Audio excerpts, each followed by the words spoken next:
कि कोई पेरेंट है वो देख रहा है कि मेरा बच्चा 11 इयर्स का है और सामने जो बंदा खेल रहा है ना वो क्लियरली दिख रहा है कि 14 साल का है, बट टूर्नामेंट चल रही है अंडर 13 की। कुछ गवर्नमेंट इंडिया में है, काफ़ी अच्छी खासी जगह भी है जहाँ पे है ना अब स्पोर्ट्स में अगर किसी प्लेयर को ऊपर जाना है या फिर कुछ भी हो तो टॉप लेवल पे सिलेक्ट हो रहे हो या फिर प्लेयर्स आगे जो बढ़ भी रहे हैं ना। एक चीज़ मुझे किसी ने पूछी थी कि आधार कार्ड देन बर्थ सर्टिफिकेट और ये सारी चीज़ें, इससे भी तो पता लगा सकते हैं यार कि आपका एज फ्रॉड हुआ है, बट मेजोरिटी इन सब चीज़ों में फंसता कौन है पता है? वो जो इनोसेंट पर्सन होता है ना वो वहीं पे फंसता है। इनोसेंट पेरेंट्स, इनोसेंट प्लेयर्स फंसते हैं यहाँ पे। सो सबसे पहले समझ लेते हैं कि ये होता क्या है एज फ्रॉड। एज फ्रॉड का क्लियर मीनिंग है कि आप किसी और प्लेयर या फिर जो भी आपके सामने खेलने वाला है उसके सामने एक अनफेयर एडवांटेज लेने की कोशिश कर रहे हो स्पोर्ट्स फील्ड के अंदर। ये पर्टिकुलर चीज़ ना जो एज ग्रुप्स होते हैं ना अंडर 13, अंडर 15, ये सारे एज ग्रुप्स होते हैं, इसके अंदर बहुत ज़्यादा देखा जाता है। तो आप ये सोच रहे होंगे कि ये यार होती क्यों है ये चीज़? तो कॉमन है, एकदम सिंपल है कि यार जो 16, 18 या फिर 19 ईयर्स की एज का कोई बंदा होगा या फिर 20 एज का होगा, वो अगर 15 ईयर्स की एज के बंदे के साथ या फिर लेडीज़ के साथ खेल रहा है तो उनको समझ आ जाएगा कि भाई फिजिकल जो बोलते हैं ना कि हम बड़े हो जाते हैं, उसके आसपास एक अनफेयर एडवांटेज हमें मिल जाता है। कॉमन जो स्पोर्ट्स है ना जो इसमें अफेक्ट करते हैं उसमें सबसे कॉमन जो होता है एथलेटिक्स में बहुत कॉमन है ये चीज़, देन क्रिकेट के अंदर भी बहुत ज़्यादा होता है, देन जो भी फिजिकल स्पोर्ट्स होते हैं ना मैक्सिमम उसके अंदर बहुत ज़्यादा एज फ्रॉड देखने में मिलते हैं इंडिया में। सो इस चीज़ के रीजंस क्या हो सकते हैं कि क्यों कोई एज फ्रॉड करना भी चाहेगा? तो इसका सबसे पहला रीज़न है ना वो है कि जैसे फॉर एन एग्जांपल 18 इयर्स की कोई लेडी या फिर यंग एज बॉय या फिर गर्ल कोई भी है, वो जाके खेलता है 13 इयर्स के सामने। जैसे वे कोई टूर्नामेंट चल रही है, उसकी टूर्नामेंट है अंडर 13 की टूर्नामेंट चल रही है, ठीक है, तो ऑफकोर्स 12 साल से आसपास के होंगे वही लोग वहाँ पे खेल रहे होंगे। बट सोचो उनके सामने उनकी इतनी हाइट है, अगर हाइट या फिर फिजिकल बॉडी 12 के आसपास जितनी बढ़ती है उतनी होनी चाहिए, बट सोचो उनके सामने कोई 17 साल का लड़का या फिर लड़की है, उनके सामने खेलने आ जाते हैं, तो ऑफकोर्स या तो वो टूर्नामेंट आराम से जीत ही जाएगा। बहुत एक्स्ट्रा टैलेंटेड 12 ईयर्स का कोई पर्सन होगा तो अलग बात है, बट मैक्सिमम टाइम वो जीत जाएगा। दूसरा रीजन है कि जो कोचेज एंड पेरेंट्स है ना उनका काफी प्रेशर रहता है कि यार जो यंग एज है ना, जैसे सोचो कि 9 इयर्स की एज में कोई आपका सन है या फिर आपका जो स्टूडेंट है वो 9 इयर्स की एज में 11 या 15 इयर्स की एज के बंदों को हरा रहा है या फिर बहुत आगे बढ़ जा रहा है, तो कितना प्राउड की फीलिंग आ जाती है, राइट? तो ये भी एक रीजन है कि पेरेंट्स एंड कोचेज होता है ना वो भी एज फ्रॉड के अंदर इन्वॉल्व होते हैं। इवन स्पोर्ट्स एडमिनिस्ट्रेटिव्स होते हैं या फिर जो पेरेंट्स कोचेज वो सब होते हैं ना, वो यंगर एज का भाई ऐसा दिखाना है ना कि लोगों को दिखाएगा कि देखो 15 साल की उम्र में मेरे पर्सन ने, मेरे बच्चे ने या फिर मेरे स्टूडेंट ने या फिर बोलते हैं ना कोई डिस्ट्रिक्ट का मेन पर्सन है या फिर स्टेट का कोई मेन पर्सन है स्पोर्ट्स के एडमिनिस्ट्रेशन के अंदर है, वो दिखाना चाहते हैं कि देखो हमारे वहाँ के बच्चे इतने यंग है, यंग एज पर इतना ज़्यादा कर रहे हैं जबकि उनकी एज बहुत ही आगे होती है। तो एज फ्रॉड की वजह से होता क्या है, इसके कॉन्सिक्वेंसेस क्या है, क्या होगा इस चीज़ से? तो सबसे पहली चीज़ तो ये है कि यार कोई यंगर पर्सन है, जैसे मेरा स्टूडेंट है या फिर मेरा बच्चा है या फिर कोई भी खेलने जा रहा है, वो 11 इयर्स का है तो अंडर 13 वो खेलने जा रहा है, अगर उसके सामने कोई एक प्लेयर है जो 17, 18 या फिर 15 इयर्स की एज का है, इतने ज़्यादा तो कोई बहुत ज़्यादा एज गैप का नहीं करता है, 2-3 साल का तो भाई कॉमन हो चुका है इंडिया में, इतना तो कर ही देते हैं एज फ्रॉड का। तो इतनी एज फ्रॉड अगर उन्होंने किया है तो उनकी मैच अगर मेरे स्टूडेंट के सामने या फिर मेरे बच्चे के सामने आ रहा है तो ऑफकोर्स स्कोर्स क्या होंगे पता है कि 21 पॉइंट्स का अगर गेम चल रहा है तो 21-5, 21-6 के आसपास मार देगा। Not because of his talent but इसके रीज़न है कि वो बहुत ज़्यादा ग्रो कर चुका है। जस्ट सोचो विक्टर एक्सेल्सन कोई स्टेट की या डिस्ट्रिक्ट लेवल की टूर्नामेंट खेलने जा रहा है ना और वो बता रहा है कि मैं इंटरनेशनल प्लेयर नहीं हूँ, यही एक बोलते हैं ना कि एक मैं आपको कॉन्ट्रास्ट या फिर आपको बोलते हैं ना कि समझाने की कोशिश कर रहा हूँ। इसका एक और सबसे बड़ा रीज़न ये है ना कि कोई एक पर्सन है, कोई भी प्लेयर है या फिर कोई भी है जो 17-16 के आसपास पहुँच चुका है, वो उस लेवल पे नहीं पहुँचा है जिस लेवल पे उसे पहुँचना चाहिए। जैसे नेशनल लेवल पर अब तक उसका कुछ भी नहीं हो पाया या फिर उस भी मतलब बोलते हैं ना उस लेवल पे नहीं आ पाया है, उसके पास 1 या 2 ही साल बचे हैं, नेक्स्ट अब उसको मेन सिंगल्स या फिर वुमेन सिंगल्स या फिर बोलते हैं ना कि ओपन में खेलने जाना ही पड़ेगा। तो वो क्या करते हैं एज फ्रॉड करके वो अंडर 15 खेलने चले जाएंगे। ये सिर्फ एक एग्जांपल है कि उसके आसपास खेलने जाएंगे तो उनको और 2 साल मिल जाते हैं अपने टैलेंट को प्रूव करने की वजह से। इससे होगा क्या, वो फिजिकली तो ग्रो कर जाएंगे बट जो बोलते हैं ना कि मेन जो उनके नेगेटिव इम्पैक्ट होगी वो होगी जो अंडर 15 के लोग हैं ना, अंडर 15 के प्लेयर्स, उनके साथ बहुत ही ज़्यादा बोलते हैं ना कि अनफेयर एडवांटेज ये रहेगा। इससे एक और बहुत बड़ा इशू निकल के आता है कि यार ओवर एज पर्सन होता है ना, ऑफकोर्स जब आपकी एज शुरू होती है ना, वो अब बहुत ज़्यादा एज होनी शुरू होती है तो आप बहुत ज़्यादा ग्रो नहीं करते हो फिजिकली बात कर रहा हूँ मैं। तो फॉर एन एग्जाम्पल अगर 20 ईयर्स का पर्सन है ना, तो उसकी ऑलमोस्ट फिजिकल बॉडी है ना वो ग्रो हो चुकी है।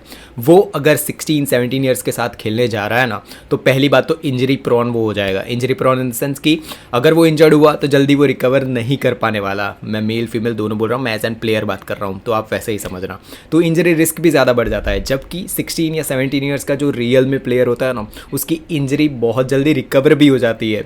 मैं पर्टिकुलर नहीं बोल रहा हूँ कि 20 ही ईयर, मैं सिर्फ एग्जाम बोलने की कोशिश कर रहा हूँ, एग्जाम्पल देने की कोशिश कर रहा हूँ, ताकि आपको ये चीज़ आइडिया है कि इंजरी भी एक इश्यू बन सकता है। आपको किसी भी स्पोर्ट पे ट्रस्ट कब होता है? ट्रस्ट इन द सेंस कि जब आप खेल रहे हो ना, तो आपको अनफेयर बिल्कुल भी ना लगे। अनफेयर इन द सेंस कि सामने वाले को अगर सब कुछ पता हो कि नेक्स्ट क्या होगा, सब कुछ पता होगा, तो एक अनफेयर एडवांटेज बन जाता है, राइट? कि बोलते हैं ना कि अगर पूरी गेम ही ऐसी चल रही है कि सामने वाले को सब कुछ पता है कि क्या होने वाला है आगे, तो आपके लिए तो अनफेयर एडवांटेज हो गया। तो एक स्पोर्ट्स के रिलेटेड है ना, एक ट्रस्ट भी हट जाता है उसकी वजह से। तो क्या क्या मेथड्स हो सकती है जिसकी वजह से हम पता कर सकते हैं कि ये पर्सन है, जो भी प्लेयर है, वो उसने एज फ्रॉड किया है या नहीं किया? पहला है मेडिकल एनालिसिस। मेडिकल एनालिसिस कैसे? जो बोन्स होते हैं ना, वो एक पर्टिकुलर एज पे एक पर्टिकुलर टाइप का वो बन जाते हैं, एक बड़े होते हैं, या फिर वो मेडिकल में होता है। मैं उस फील्ड में भाई नहीं हूँ तो मैं नहीं बताऊंगा उसके रिलेटेड, बट एक्सरेज आपके बोन्स होते हैं ना उसके हो जाते हैं, उससे आपको पता चल सकता है कि इसकी एज कितनी है। एंड देन डेंटल एनालिसिस, जो डेंटल आप समझ रहे हो, दांत, तो ये भी है। एंड 2-3 और भी चीज़ें होती है जो मेडिकल के रिलेटेड होती है, जिससे पता लगा सकते हैं,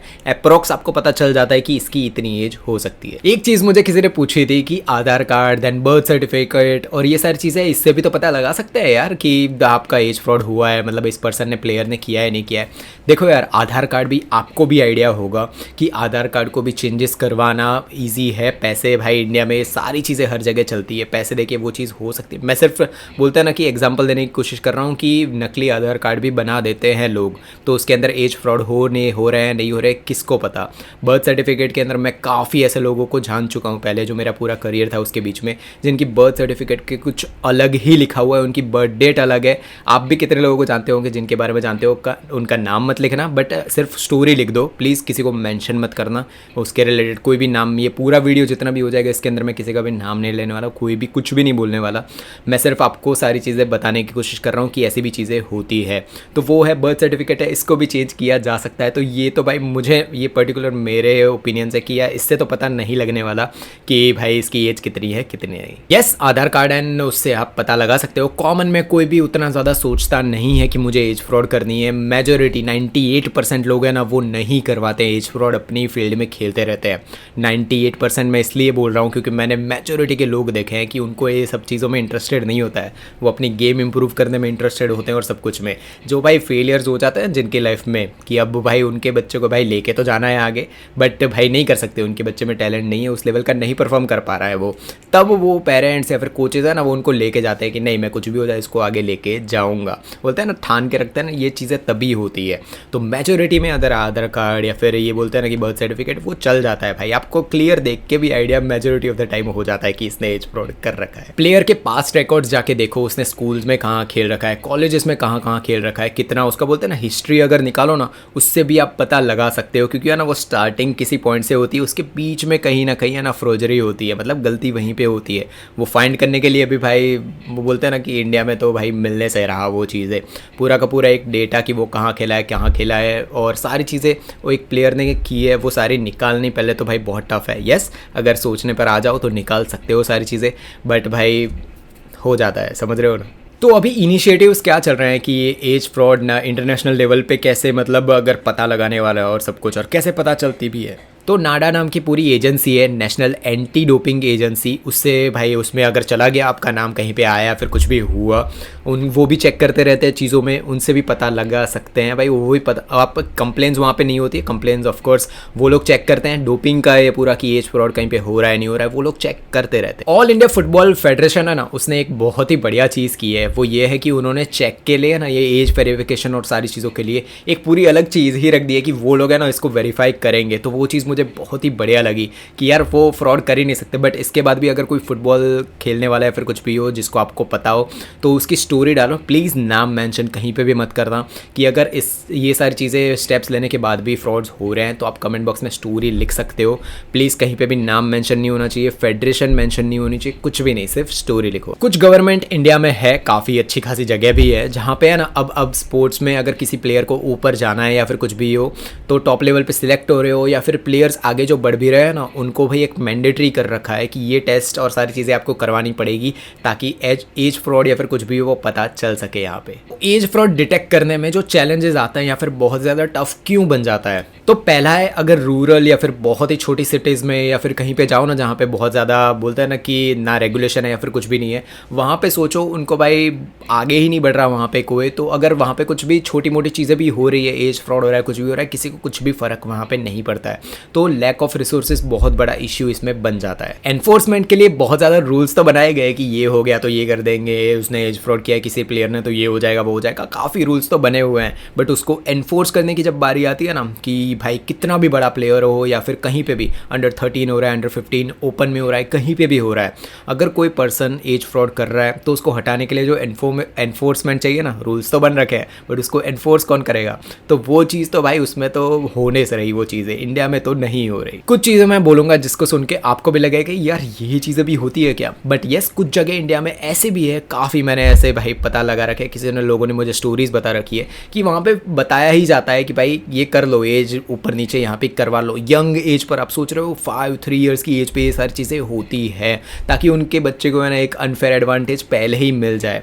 कोई भी इशू हो सकते हैं उसके अंदर कि भाई हमें पता है कि आगे जाके मेरे बच्चे को यहाँ पे 2 साल भाई ज़्यादा मिल जाए खेलने के, ये हो जाए, ये चीज़ें होती हैं इंडिया में। ये कल्चरल नॉर्म थोड़ा बहुत बना रखा है कुछ जगहों पे। इंडिया में जितना रिसर्च किया और जितनी चीज़ें मैंने पता लगा इन उसके अंदर मेजर में मुझे 2-3 स्पोर्ट्स मिले, जैसे रेसलिंग है, देन क्रिकेट है, देन फुटबॉल है, 2-3 स्पोर्ट्स ऐसे मिले।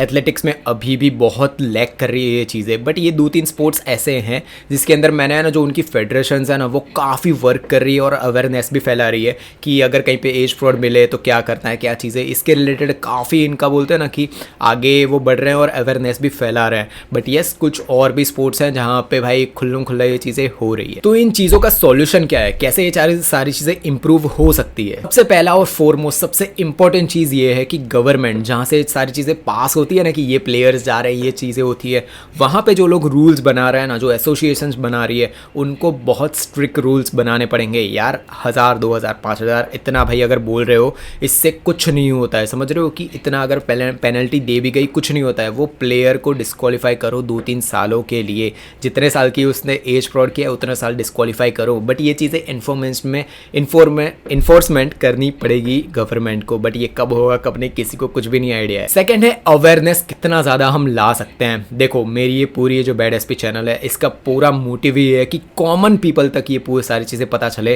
कि कॉमन लोगों को भी समझ आया बैडमिंटन क्या है और सब कुछ, बट एक कॉमन पर्सन का है ना अंदर से जागे कि स्पोर्ट्स के रिलेटेड भी उसका दिमाग जाए कि भाई मेरे बच्चे को या फिर मेरे बोलते हैं ना कि इवन पेरेंट्स भी स्पोर्ट्स कर सकते हैं, कोई लेट उम्र नहीं होती है स्पोर्ट्स करने की। सब लोगों को भाई ऐसा नहीं सोचना है कि मुझे इंडिया को भी रिप्रेजेंट करना है, अपनी बॉडी के लिए भी तो आप खेल सकते हो। तो अवेयरनेस इस लेवल की हो सकती है कि भाई कहीं पे एज फ्रॉड चल रहा है या फिर आपको पता भी चल रहा है तो उसको कहाँ पे कंप्लेन कर सके, किसी को बता सके, उस चीज़ के रिलेटेड हमें कोई ना कोई बोलते हैं ना वेज निकालने पड़ेंगे। स्कूल्स एंड कॉलेजेस होते हैं ना, ये सबसे बोलते हैं ना वनरेबल चीज़ होती है, यहाँ पे काफ़ी एज फ्रॉड्स और सब कुछ हो जाता है, क्योंकि ये चीज़ें अगर इनको मॉनिटर किया जाए ना कि अगर कोई प्लेयर है आपको लग रहा है कि भाई ये 17-18 साल का है या फिर 16 साल का है और इसके एज फ्रॉड आपको लग रहा है, तो एक बोलते हैं ना कि एक प्रॉपर आपका प्रोसीजर होना चाहिए कि आप यहाँ पे कंप्लेन कर सकते हो या फिर उसकी पुरानी हिस्ट्री देख सकते हो कि ये स्कूल में यहाँ पे खेल चुका है, इसकी इतनी एज थी, ये थी वो थी। देखो किसी ने अगर यंगर एज पर 2-3 साल पैदा ही हुआ है तभी उसकी एज फ्रॉड दिखा रखा है ना, मतलब 2-3 साल का हो गया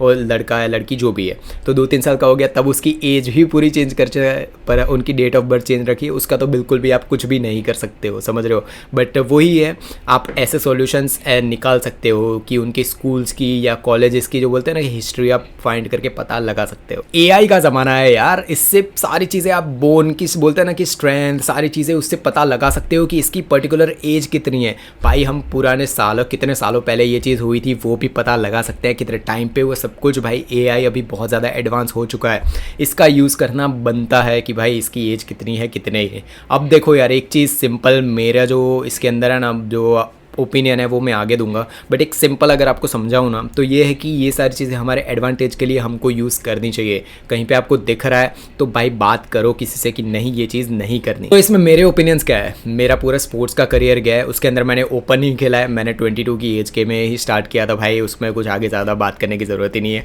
बट मेरे आसपास लोग थे, मैं इवन जब स्टेट्स खेलने जाता था, मैंने दूसरे स्टेट में भी जाके देख चुका हूँ।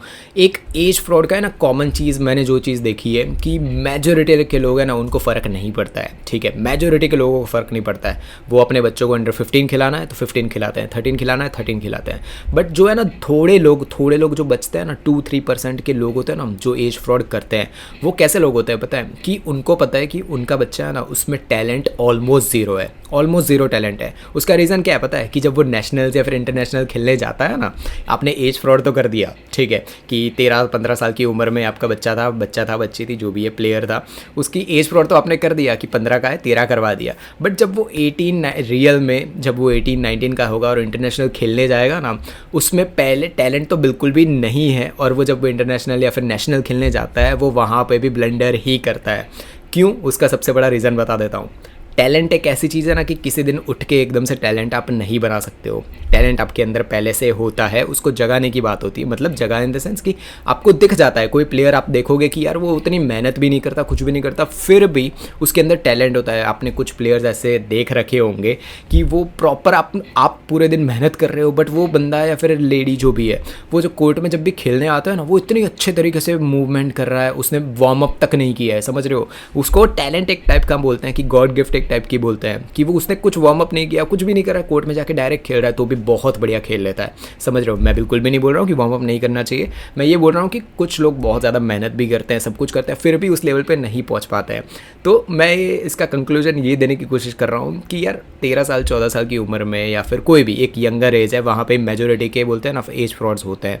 तो वहाँ पे जो पेरेंट्स होते हैं या कोचेज़ होते हैं, और वो एक दूसरा भी साइड है, वो मैं आगे बताता हूँ। तो उनका अगर बच्चा है या फिर प्लेयर है किसी कोच का या फिर कुछ भी टैलेंटलेस है, टैलेंटलेस इन सेंस कि भाई इसमें थोड़ा बहुत तो है कि अंडर 15 में वो कुछ नहीं कर पा रहा या फिर अंडर 17 में वो कुछ नहीं कर पा रहा ना वो प्लेयर, तो सोचते हैं कि यार अंडर 17 में तो ये फर्स्ट राउंड में हार गया, अब मैं क्या करता हूँ, क्या इसकी मुझे गेम तो इंप्रूव, मैंने बहुत मेहनत की बट इसकी गेम तो इंप्रूव हो ही नहीं रही, बिल्कुल भी टैलेंट नहीं है, कुछ भी नहीं कर पा रहा, एक काम करता हूँ अंडर 15 में इसको खिलाता हूँ एज फ्रॉड करवा के, वो वहाँ जाके भी ब्लंडर करेगा, फर्स्ट सेकंड राउंड में हारेगा। समझ रहे हो? आप टैलेंटलेस बंदे का या फिर बंदी का जो भी है प्लेयर है, उसका कुछ भी नहीं कर सकते।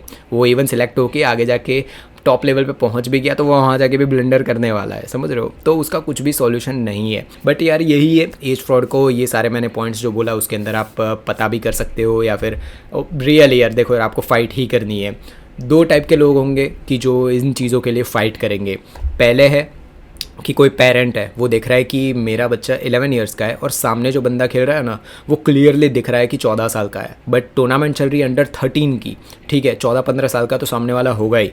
तो जो पेरेंट हारा है ना, ठीक है, अंडर 13 वाला, जो 11 साल वाला है, वो कंप्लेन करेगा सामने वाले के बारे में। ये तब होता है, ठीक है। और दूसरा तब होता है कि जब क्लियरली दिख के आ जाता है कि कोई पर्सन जीत चुका है, नेशनल लेवल पे पहुंच चुका है, स्टेट में भाई टॉप लेवल पे पहुंच चुका है, तब पकड़ा जाता है। समझ रहे हो? तो एसोसिएशन होती है ना, वो भी भाई उसको भी भाई उनको भी पता है कि कहाँ पे किसको पकड़ना है, कहाँ कौन सी चीज़ें करनी है, तो ये तब होता है। बट मेजोरिटी इन सब चीज़ों में फंसता कौन है पता है? वो जो इनोसेंट पर्सन होता है ना, वो वहीं पे फंसता है। इनोसेंट पेरेंट्स, इनोसेंट प्लेयर्स फंसते हैं यहाँ पे।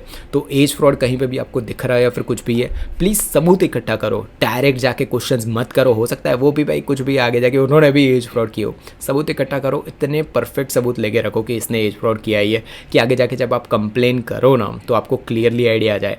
यस, बहुत बार ऐसा भी होता है कि बच्चे की ग्रोथ बहुत ज़्यादा हो जाती है यंगर एज में, तो आपको देख के भाई, मैंने बोला ज़रूर कि देख के आइडिया आ जाता है, बट बहुत बार ऐसा भी हो सकता है कि भाई ऑफकोर्स वो 14 साल का ही हो, समझ रहे हो, कि बहुत बार हो सकता है। तो बोलने से पहले कुछ भी देखो कि आपके प्लेयर के अंदर, आपके खुद के बच्चे के अंदर टैलेंट है या नहीं। बहुत बार ये जेलसी वाला, दूसरा साइड में बोल रहा हूँ कि बहुत बार ये जेलसी वाली चीज़ भी होती है कि यार सामने वाले बच्चा भी तो खेल रहा है, वो कैसे जीत रहा है, तो मैं इसके सामने कंप्लेन कर दूंगा या फिर कर दूंगी, जो भी है जाके। तो जेलसी वाली चीज़ भी होती है। तो प्लीज़ ये सारी चीज़ें ध्यान रखो। और आपकी क्या स्टोरी है या कुछ भी है, सारी चीज़ें कमेंट बॉक्स में बताओ। जाओ। एंड येस, और भी वीडियोस आते रहेंगे, आपको पता ही है। तो कमेंट बॉक्स में बताओ आपकी स्टोरीज़, आपके आसपास कुछ हुआ हो। प्लीज़ कहीं पे भी नाम मेंशन मत करना, कोई भी एकेडमी मेंशन मत करना, कुछ भी मेंशन नहीं होना चाहिए। इंटरनेशनल प्लेयर हो, नेशनल प्लेयर हो, किसी का भी नाम इंक्लूड मत करना, सिर्फ स्टोरीज़ होनी चाहिए ताकि हम लोगों को भी आइडिया आए कि, और एक दूसरे को हेल्प करते रहो कमेंट बॉक्स में। जैसे भाई मुझे बहुत बढ़िया लगता है हमारी बैड एसपी की कम्युनिटी क्या बढ़िया बन रही है। लोग भाई एक दूसरे से बातें करते रहे कमेंट बॉक्स में कि एक दूसरे की हेल्प करते हैं कि यार आज मैच ये हुई, आज बहुत बढ़िया लगता है ये चीज़ें, मुझे भी एंगेज करने में बहुत ज़्यादा मज़ा आता है। तो यही था बैड एसपी का ये पूरा पॉडकास्ट हमारा। गेस्ट के बारे में मुझे डिस्कशन करने थे कि देखो, जब तक एक अच्छा खासा सब्सक्राइबर लेवल नहीं पहुंच जाता ना, तब तक मैं इवन मेल कर दूं या फिर किसी को कुछ भी भेजूं तो वो लोग वैसे भी रिस्पॉन्ड उतना ज़्यादा नहीं करने वाले। एंड येस, जिन जिन लोगों ने रिस्पॉन्ड किया भी है ना, वो ऑलमोस्ट पेड पॉडकास्ट और सब कुछ रखने की कोशिश कर रहे हैं कि भाई पेड पॉडकास्ट करना है। और जहाँ तक मेरा है तो अभी मोनेटाइज भी नहीं हुई चैनल, कुछ भी मैं इस चीज़ से मैं नहीं मुझे नहीं मिल रहा है। और मेरा जो मानना है ना वो ये है कि मुझे ना रॉ कनेक्शन चाहिए। मैं अभी किसी को गेस्ट लेके आ रहा हूँ ना पॉडकास्ट में हमारे बैडमिंटन के, तो मुझे रॉ डिस्कशन चाहिए। Raw discussion in the sense कि मुझे सिर्फ बैडमिंटन, प्योर बैडमिंटन की बात करनी है। मुझे नहीं जानना कि आपने लाइफ में कितने लोगों के साथ घूमे हो, क्या करना है, कुछ भी नहीं। मुझे प्योर बैडमिंटन की बात करनी है। ऑफकोर्स किसके बारे में जानेंगे ज़रूर कि उसकी लाइफ कैसे रही हो सब कुछ, बट ये चीज़ें मुझे नहीं चाहिए। मैं किसी का पीआर बैडमिंटन में इस लेवल का नहीं बनना चाहता। आगे जाके क्या होगा क्या नहीं मुझे नहीं पता है, वो आगे जाके क्या होगा, कौन से पॉडकास्ट में क्या बोलना पड़ेगा। अगर कोई बहुत बड़ा आ गया प्लेयर तो ऑफकोर्स क्वेश्चंस बदल जाते हैं वहाँ पे, तो मैं उसकी फ्यूचर की बात नहीं करूँगा, मैं अभी भी की बात कर रहा हूँ। अभी मेरे क्या ओपिनियंस हैं, ठीक है। आगे जाके ओपिनियंस बोलते हैं ना कि पॉडकास्ट के रिलेटेड चेंज होंगे नहीं होंगे, देखा जाएगा। बट अभी के लिए तो भाई मैं इसीलिए गेस्ट को लेके नहीं आ रहा हूँ इन चीज़ों में। बट येस, 2-3 पर्सन हैं जिनके साथ कनेक्टेड हूँ मैं। आएगा, बहुत जल्द आएगा वीडियोस। दैन मिलेंगे नेक्स्ट वीडियो में, तब तक के लिए बाय बाय, जय हिंद। कमेंट करो सारी चीज़ें, ठीक है।